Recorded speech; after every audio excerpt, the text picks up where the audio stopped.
अज़ीज़ दोस्तों, इस वक्त जो आपके सामने वीडियो पेश की जा रही है, इसमें दीवार पर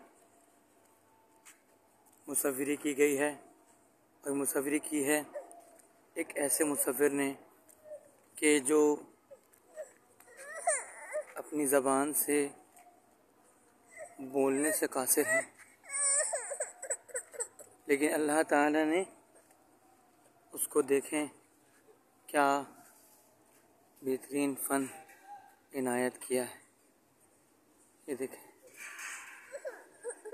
ये सब दीवार पे उसने बनाई है।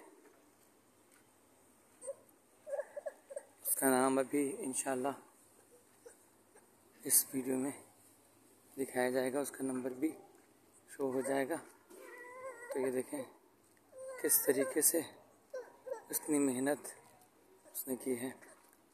ऐसे लोगों को प्रमोट करना चाहिए।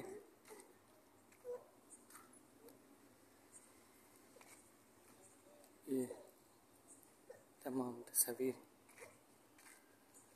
उसने बनाई, माशाअल्लाह। ये रहा उसका